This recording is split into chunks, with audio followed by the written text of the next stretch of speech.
Check it out. Welcome to the K-Man for Peace Show. And guess what? We have something exciting for you Monday, February the 10th. We're going to be interviewing Adam. And Adam has created a documentary called Life After Incarceration. And we want to know all about how Adam came up with this great idea. And he is also a graduate of Washington Community College here in Ypsilanti. Stay tuned. Thank you.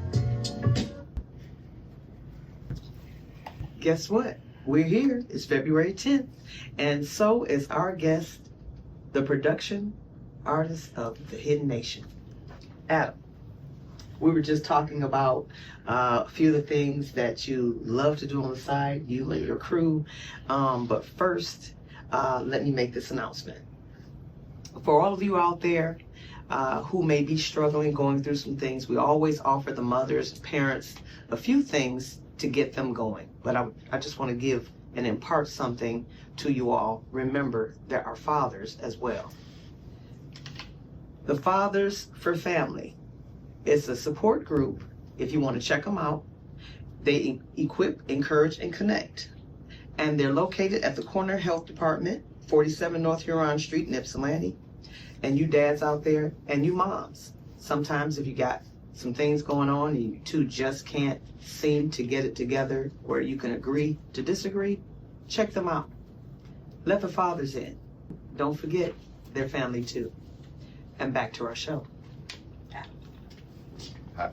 It's so nice to meet you. It's definitely nice to meet you. And I thank you. I appreciate the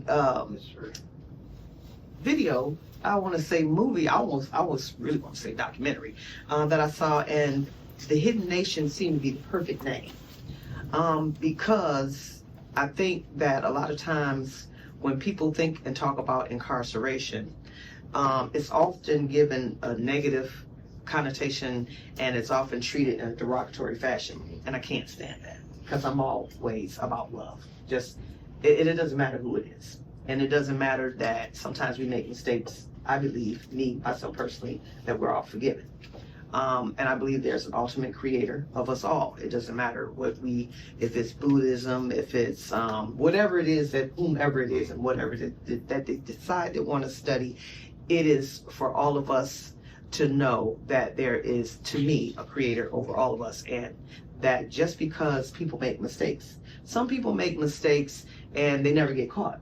Others, when they make mistakes, well, there's a system that locks them away. And sometimes they do it when our children are teenagers, and then they decide that they should treat them as adults just because they had to grow up fast. Mm-hmm. Maybe they had to go out and survive.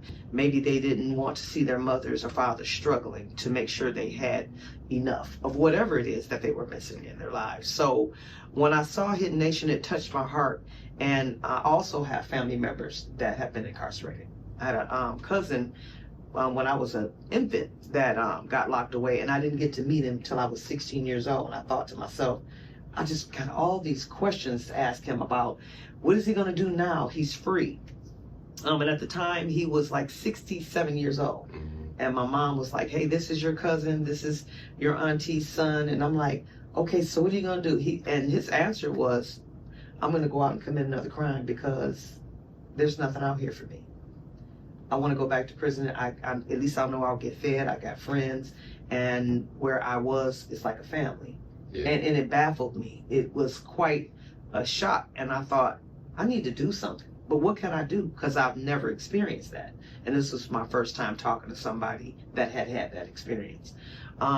So again, when I saw Hidden Nation and you interviewing the people that had made a difference in their lives, be it other people assisting them or them just lifting themselves up, I was happy to see somebody took that on.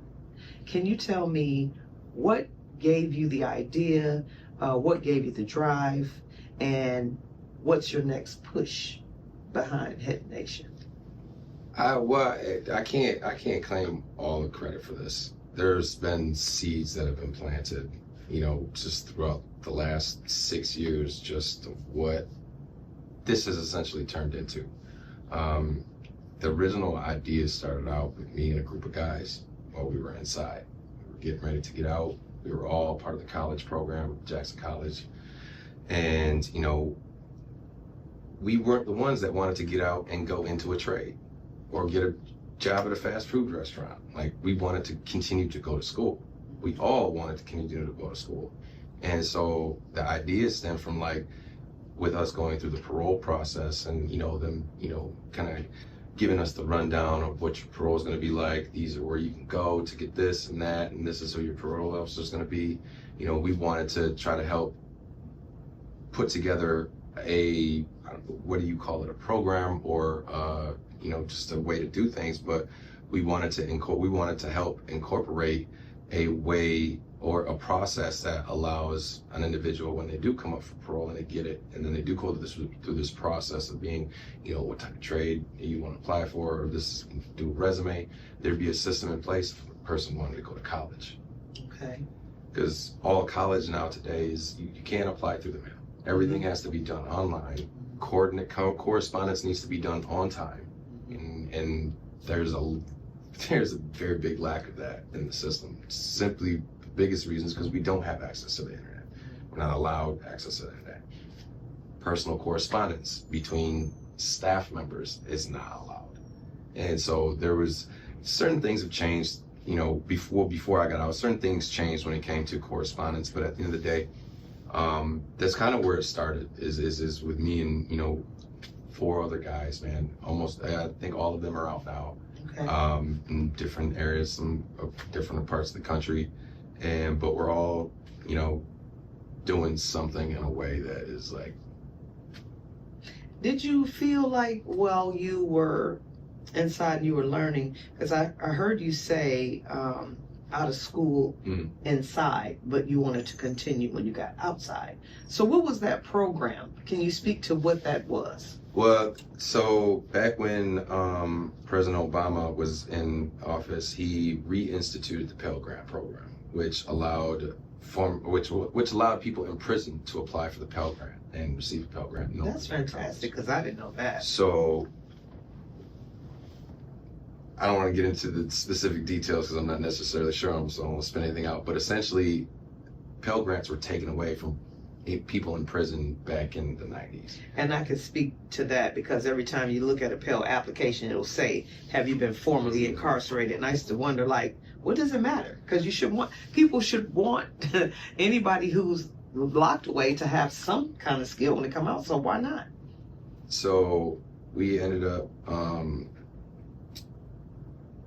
what was the question? So were you guys, let me just say this, and I'm going to piggyback up what you said. We were talking about the Pell Grant, okay, yeah. And what initially when you're saying Obama reinstituted it in the 90s, it was cut out. And so you guys saw that there was this opening, and did you just like say, hey, you know what? We already been doing these skits and doing these things. Hey, why not go get a certificate in? Well, actually, so so back in 2013, I was at Carson City Correctional Facility. Okay. I was working in the Michigan State Industries garment factory. I've been working there as a stock clerk or the material clerk for like 2-3 years, and I don't know. I know there was a time that I had a whole Foot Locker full of fantasy books. Mm-hmm. And then there just came a time where those books just started slowly changing to more textual information or educational learning, religious stuff. And so Speak to fantasy books. Enlighten me. Fantasies, like in the sense of like Star Wars or Marvel comics okay. and things like that. Mm-hmm. And so when that started happening, like I was working in the factory and I was in a lead position, I was a forklift driver, handling all the material in the factory. And forklift drivers, as you know, that's a skill that pays really well. Yeah, no, that's facts. There just came a time I just got the itch, man. Okay. I wanted to. It was already something innately in I you wanted to learn that said, I need this curriculum to meet me where I am. It's basically what you're saying. And before I got into school or even I knew about the Pell Grant, but I didn't know. I had heard a rumor, and rumors in prison are rampant. like just every Like, droplet we of heard sand it. on the beach. Right. Like, so, I ended up hearing a rumor that, they had reinstituted Pell Grants. Okay. And so one day while I was at work, I went to the staff member. Her name was Miss C. Everybody called her Miss C. Dopest lady in the world. And I told her, I said, hey, can you, check something out for me? I heard this was back. Can you like Google this to see if this is real? And sure enough, it was real. So did you guys have to ask the system that you were in, because you said it was a rumor, did you have to, when you went to Mrs. C, did you say, hey, look, can you go up and speak for us that we would like to get this Pell Grant because, and by, your words, and I know from former incarcerated people, they said back then they cut all the educational programs out, and which I thought that was kind of crazy because people still need skills. They cut a lot of things out, man. Emphasis on actual academic education was not very high on the list compared to how much emphasis is put on trades and things like that. So when I heard about this, there was only 3 colleges that were being part of what was going on, and that was my community college, Delta College, and Jackson College. Okay. So the prison that I was at that time wasn't taking part in that. I was at Carson City in Ionia. And so did you have to ask for a transfer so that you could go where the participation would be active? There was a lot of that different type of going back and forth, because how it started at first was the Department of Corrections decided who they were going to give those opportunities first.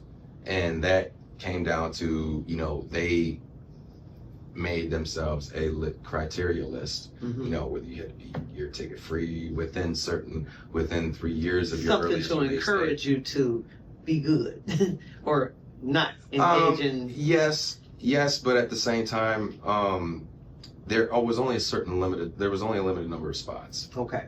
And the thing about it is that the Pell Grants weren't exclusive to who the department decided to allow to do it.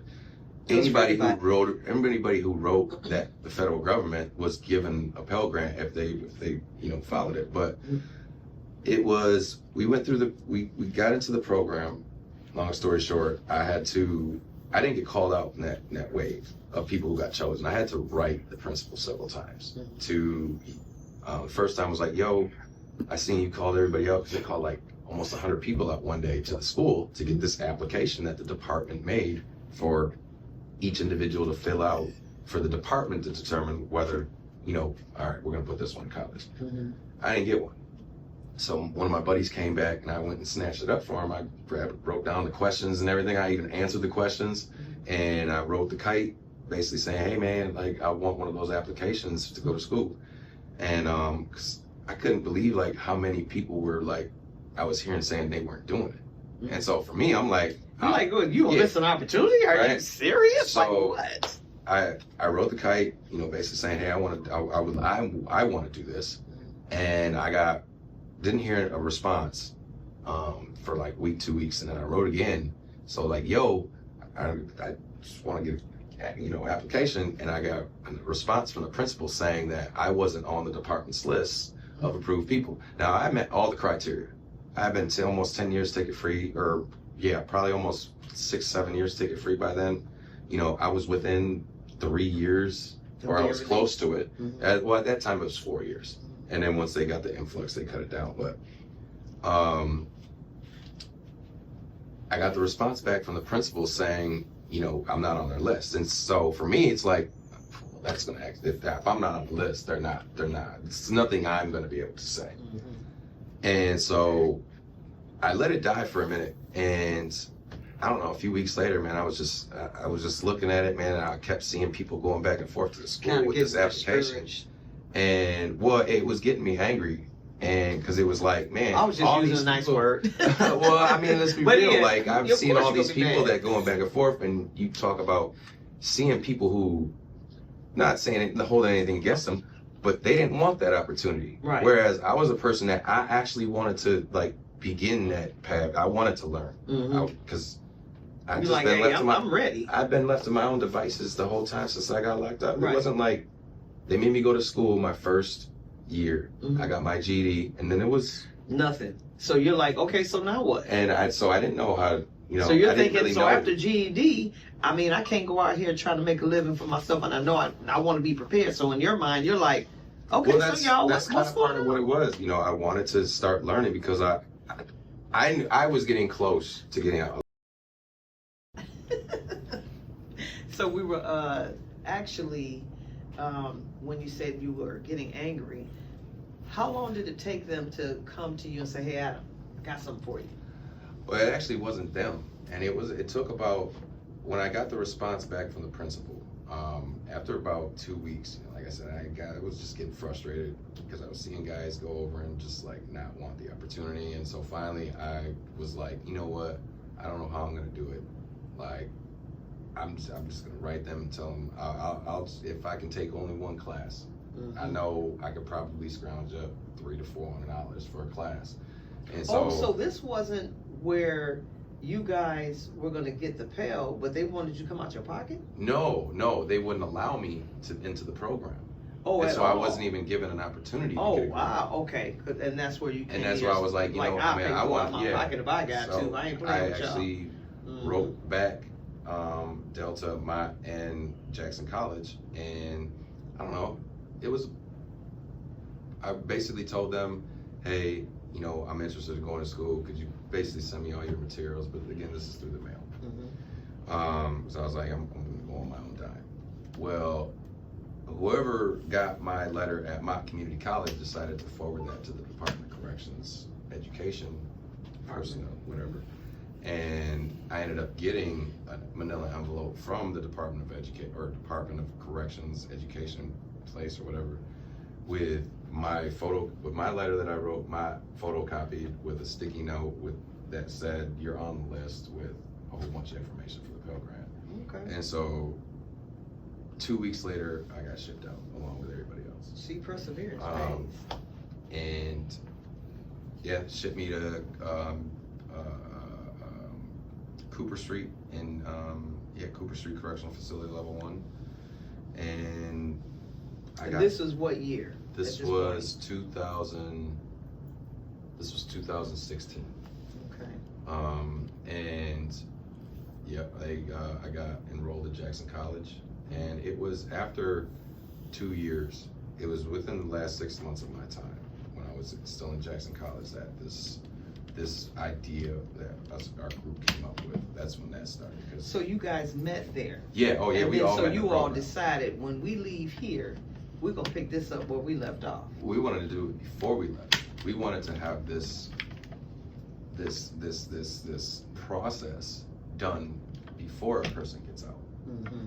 Because that's where our mind was at. Like, they're focusing so much on trades and mental health, but like, what if a guy wants to go to college? And we were in a place where probably like a third of the population was actually going to college. Mm-hmm. So it was like, and a lot of us were getting out and wanting to continue to go to college. Mm-hmm. But so let me ask you, and hold that thought. So as you're talking about going to college, what was on your mind regarding how you would sustain yourself while you still were able to achieve your goal of college? Because as we all know, and I've been a college student, I know, it's like you got to put your all in those classes. You can't mess around. I mean, 3 credits is like a week's worth of work. Just one class. And, when you're getting up to level 400 classes, ain't nothing. No time for friends or nothing else, and let alone a job or a career to maintain yourself. How did you guys think that you were going to do this? Were you going to be roommates or what? No, we a couple of us are still actually physically in contact, but there was never a thought of that or necessarily taking this program out here. I guess the question I'm asking is, if you're doing something that you love doing, and right away most times, and I know from business, is like it usually takes a business at least 5 years before it starts to produce some income, and you guys were just getting started. how did you figure out a way to maintain a living and still be able to do what you love and get this production off the ground until you're able to see it into the fruition of paying you back? And maybe you're doing it for fun and maybe you're not looking for that, but eventually I'm pretty sure it's going to pay you. So that's what I'm getting at. It's been I didn't necessarily have a specific plan on a job when I got out. I knew I wanted to go to school. So you just felt like God just gonna throw some money in my lap. I'm gonna be able to have my rent paid, and I could do this, and I'm gonna be good. No, that's a real thought. But I knew I wanted to go to school for video. I knew video is what I wanted to do. Mm-hmm. And before I got out, I was making connections with some of the nonprofits that were actually working here out in Washington County, A Brighter Way, a Youth Justice Fund, even Humanity for Prisoners. And so, like, I already had somewhat of a network established, and I knew that, I guess, I wanted to do video. And I was I didn't really have that job I wanted to go get. Like, right. I didn't have. And that wasn't even really the question. It was like, how am I gonna? Okay, I'll just give you an example for myself. It was like when Engler came about. It was like, okay, so we're gonna make everybody go do work first, and I'm like, I'm not dropping out of college to go do that. I'm gonna be nice about it, but I'm gonna find something to do to make some money, to make sure my kids are still eating and food on the table. Out, if it's work study or, some part-time over there or braiding that hair at night or, something that's gonna combine some income, but I am not dropping out of college. I don't care what he said, because I'm determined. Well, I knew college was something that, I knew that setting for what I wanted to learn. I knew nobody that did this. Mm-hmm. I knew nobody that did video work. Mm-hmm. Like, and so for me, it's like, for me to get Crimson Media where I envisioned it to be, I couldn't just go out there and do stuff on my own. Like, I knew I needed a setting that I was being taught by professionals, people who loved the same thing that I wanted to get into. And I always knew, like, that was what my business was gonna be.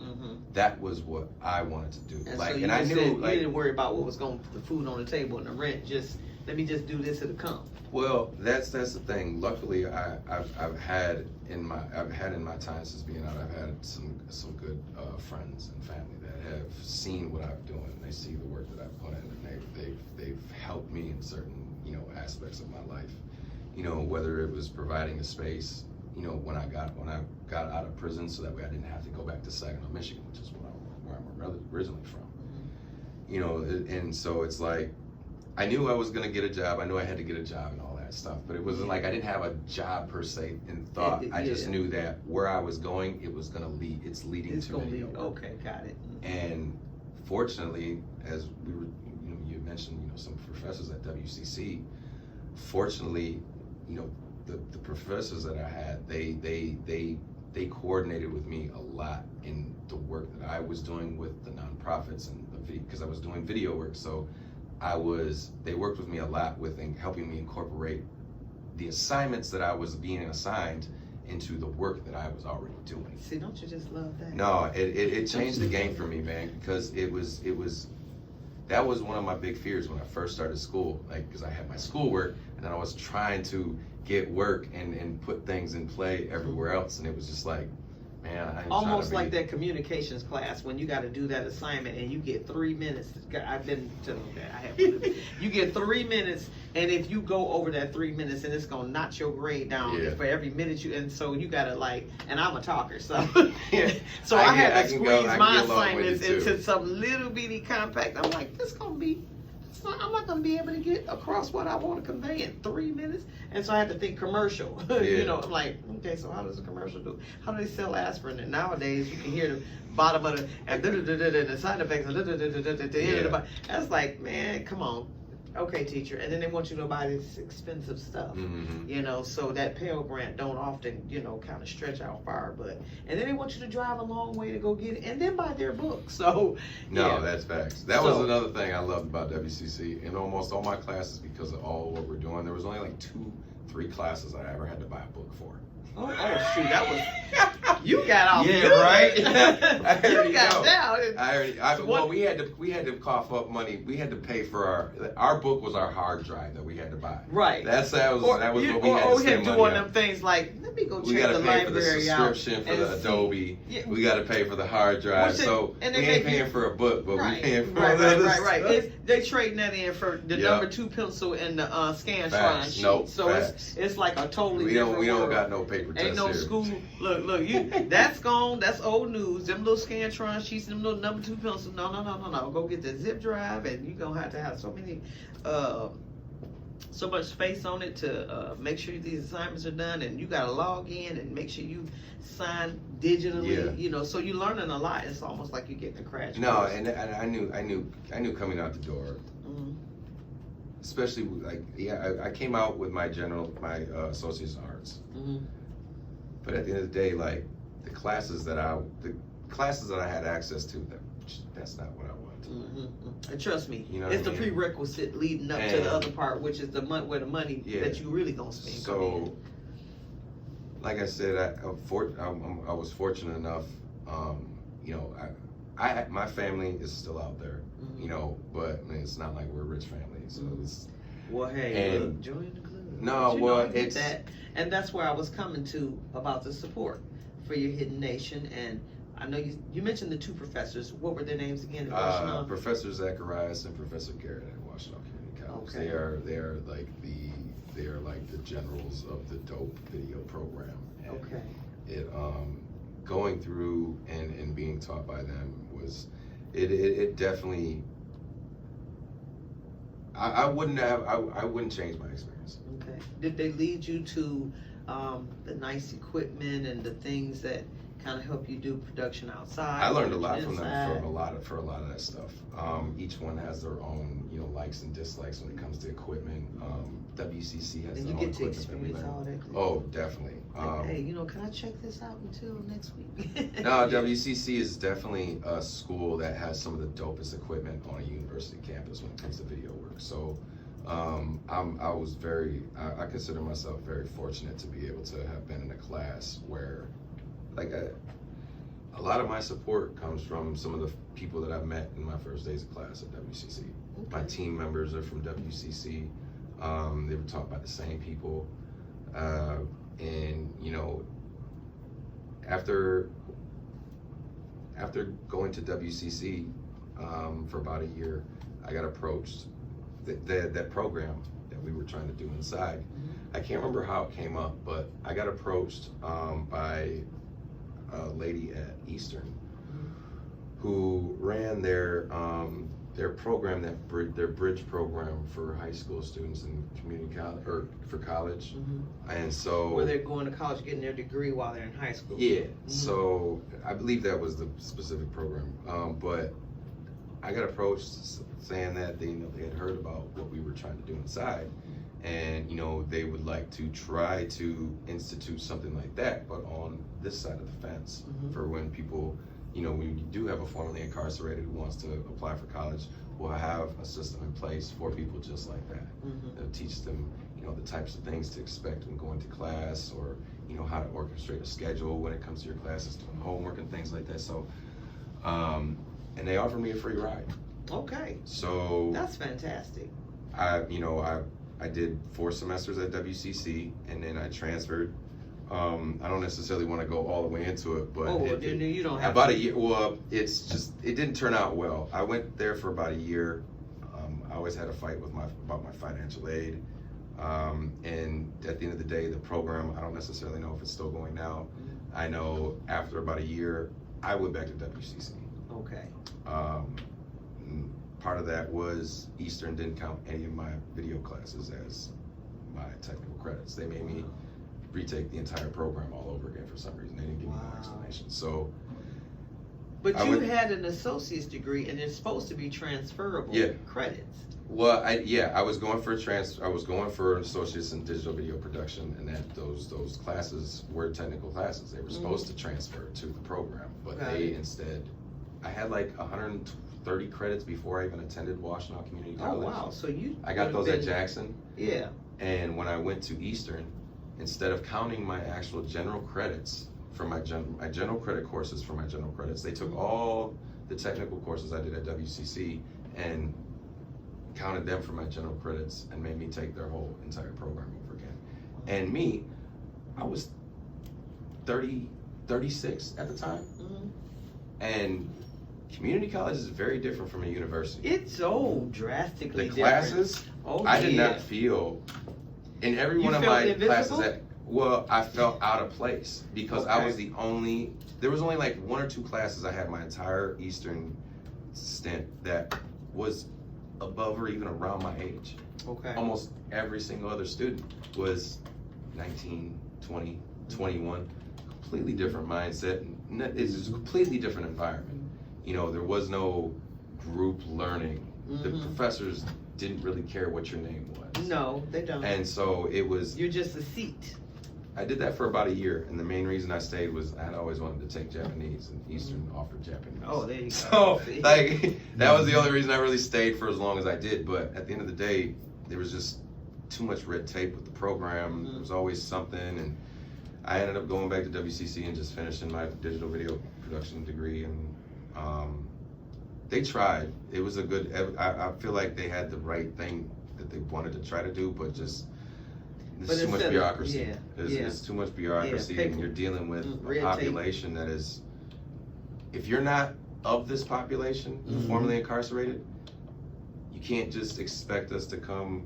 I say us, but it's the truth. You can't just expect the formerly incarcerated to run into your open arms when you say you've got something available for them. Because Mhm. we've learned There's always some there's, red tape. there's somewhere. always red tape. And let me find the And red if tape and if first. it's the red tape isn't on your end, most of the time you'll catch the flack. for That's it. right. You'll Mhm. catch the receiving end, where Mhm. it's Mm-hmm. just a go between other people. Mhm. Mm-hmm. And I've had to experience that helping someone. Like I wrote a resume and they were like, "Hey, I got the job." I'm like, "You did?" "Well, I'm a bad resume writer." Okay. And then looked up, they had a attitude problem there because, like you said, the population receiving the one that's coming home is not in such a good receiving position. And so that person ultimately did not keep that job. Yeah. And then they were like, "Well, so now you said you worked for the state for like 20-some years." And that person was like, "Well, yeah, I did. But you didn't say it was while you were incarcerated." But that's not the question that you asked. You asked what former experience. And so that's what I wrote in the resume. And so they got the job. But what I found was, and I had explained to a few people, that what you have to realize is that when you're receiving somebody that's been locked up for 20-something, 30 years, and they were locked up as teenagers, and as coming out as an adult it's a different with this dynamic. another world, there was no child development services in prison to say, okay, so here you are 16, and in between 16 and 24 your brain is still developing, and so now we need to help you with your social skills, your emotional skills, your coping skills. They don't care. They've corralled these young people into one spot and with the expectation that you're going to do what we say do, and that's it. We don't care about your growth and your development, but yet we want you to go to school. And then we want you to come out here and be a part of society and be what we expect as normal. Well, what's your normal? Yeah. So that's unfair. Mm-hmm. And so when you're doing that, and your expectation is that they should not get upset when if they're here it is, I'm on one end, but I'm handing you this paper that says go fill this out, but I expect you to behave in a certain way when you run into a problem, but nobody's taught you how to interact socially with a coping skill, then yeah, there's gonna be some problems. Well, it's not even just coping They need to skills. grow. I mean, you got to think what do teenagers learn growing up, especially when they're getting ready to go outside of the house? Right. We're taught that we should behave. We're taught that we shouldn't talk back. We're taught that How to pay bills, we're taught taxes, that health care, but we're not. what you shouldn't do, where you Right. shouldn't go. Here's a budget, and okay, so it takes, from what I've saw, and that was years ago, every human being is going to cost like $400,000 for that human being to exist on this planet. Who's going to get $400,000? I mean, like, how do you get $400,000? Right. How do you get what you're gonna need to survive and live an adult life when you never were given the playbook on how to becoming survive. an adult? So that is where I'm going with the fact that Adam has produced Hidden Nation, Yes. where people have come and the avenue they've had to travel, how they've gotten to where they are, but the catch 22 here is that they're successful. It's not one of those stories where they have gone back or, you know, their buddies see them, hey, I knew you wasn't gonna make it, but they're making it, and it's possible. So I want you all to make sure, Adam, give them your website so they can tune in and take a look at what's going on with Hidden Nation. Yeah, so we've produced a trailer to document and kind of showcase what we're going and what we plan to do with the Hidden Nation, and you can go check us out at www.thehiddennation.org. It kind of gives a brief explanation of the project. We're going to be launching the first official interview episodes in March. And yeah, we got a whole lot more stuff to come. Are they going to find it on your webpage? And if they can get a preview of the trailer, where can they find the trailer? We have a trailer. We have the trailer on our webpage as well as on our YouTube. It's under the same name, The Hidden Nation. Confused about the logo. Here's the logo right here. There it is right there. So You'll check them out, right? This is The Hidden Nation. And don't check me out. This isn't me. This isn't my story. Okay. It's called The Hidden Nation. And that's because it's a nation of people whose stories are about to be told. And we're going to be showing you the resources. We're going to be showing you the collabs and community events that we're doing. We're going to be sharing with you the resources that are for this community. And we plan to bring it all under one umbrella, which is The Hidden Nation, to be the one first trusted source for formerly incarcerated. So if you have some loved ones that are discouraged or feeling despondent, rest assured, there will be help. We coming. Stay tuned. And thank you, Adam. Thank you for being on K-Man for Peace. I appreciate you. I can stop He smiling. came without question. Thank you. Have a good night. See you next time.